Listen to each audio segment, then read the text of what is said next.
right, so are you ready to dive into this? I bet you're wondering what's going on with India's chances in the World Test Championship, especially after that crazy match in Pune. Definitely a match for the history books. We're taking a look at this article from Artak. It really breaks down India's loss to New Zealand in that second Test match, and this is a huge deal. You know why? I think a lot of people were still reeling. New Zealand just got their first ever Test series win on Indian soil. No kidding. That's unheard of. So can India still make it to the WTC finals, even after this upset? Let's find out. Sounds good to me. This loss, is huge for a few reasons, right? Absolutely. Think about it. Historically, India is unbeatable on their home turf. Right. So for New Zealand to actually win this series, it really shows how strong they are right now. It really does. Their playing is just top-notch. And Ashtak is calling this a shocker for a reason. New Zealand won that match by a whopping 113 runs. That's a pretty decisive victory. It is. So what does this win tell us about where these two teams stand? Well, it's pretty clear that New Zealand's bowling attack has been on fire. They've been taking wickets left and right. And their batsmen, they've been super resilient too. They can really handle whatever's thrown at them. Yeah, I was going to say, New Zealand has looked pretty calm and collected out there. Exactly. On the other hand, though, India's batting lineup, which is usually their strongest asset, well, it hasn't been as explosive as we're used to seeing. That's true. They haven't really found their groove yet. Right. So how much does this loss hurt India's chances in the WTC? Can you remind us how the points system works? Sure. So in the WTC, it all comes down to the percentage of points you earn, not just about winning matches. Okay, so it's about consistency, basically. Exactly. Every point matters. So a win gets you 12 points, a draw 4, and a tie 6. But here's the thing. It's all calculated based on the percentage of points you've earned out of the total possible points.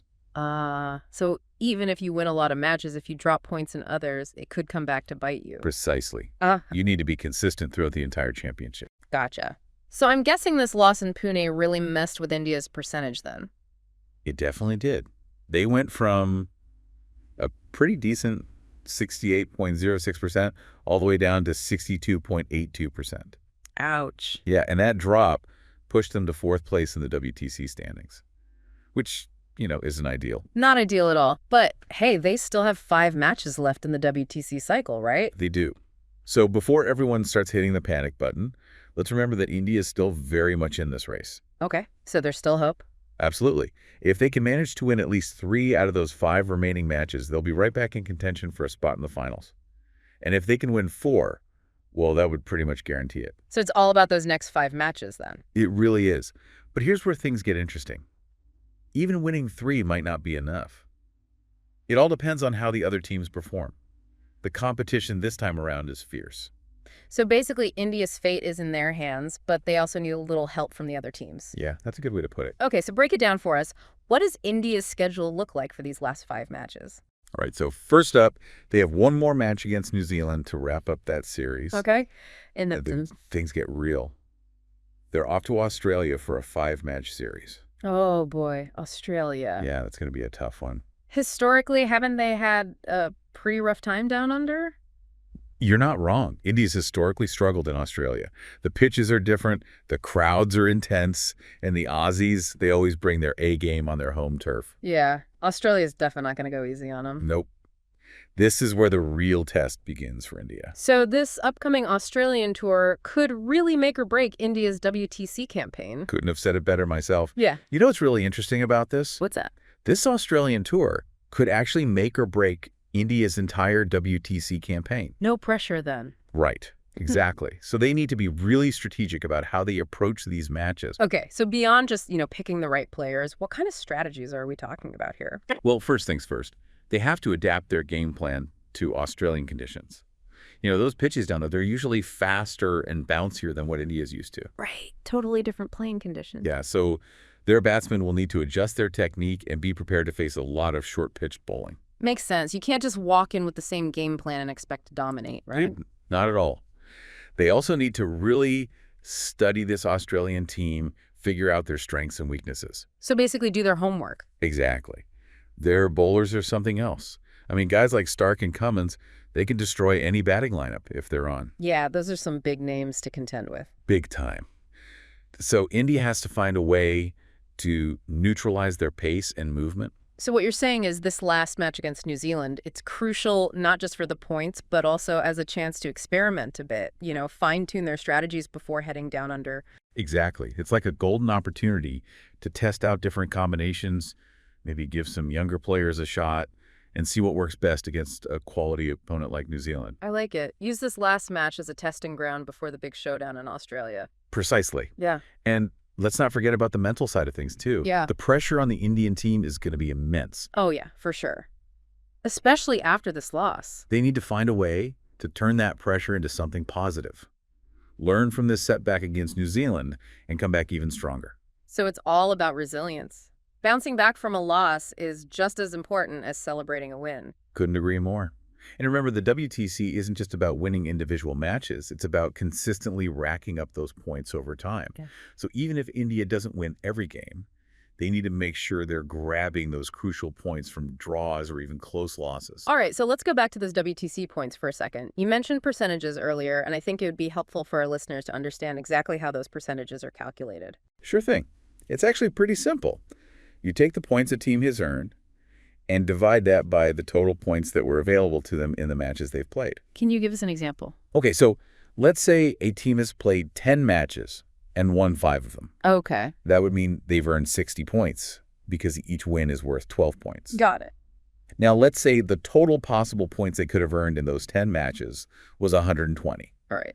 Their percentage would be 50% because they earned 60 out of a possible 120. Ah, I see. So it's not just about how many matches you win. It's also about minimizing your losses and making sure you're squeezing out every possible point, even in the matches you don't win. You got it.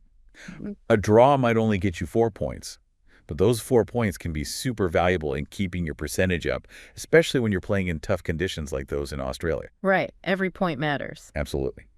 And there's another thing to consider too: overrate penalties. Ooh, yeah, the ICC is pretty strict about those, right? They are. If a team doesn't bowl their overs within the allotted time, they can get docked points. That doesn't sound good. And those penalties can really add up and affect a team's final percentage, which could end up costing them a spot in the WTC final. So not only does India need to focus on winning those remaining matches, but they also need to watch that clock and make sure they're not giving away any silly penalties. Exactly. Yeah. Every point matters in this competition, especially when you're going up against a team like Australia. They need every advantage they can get.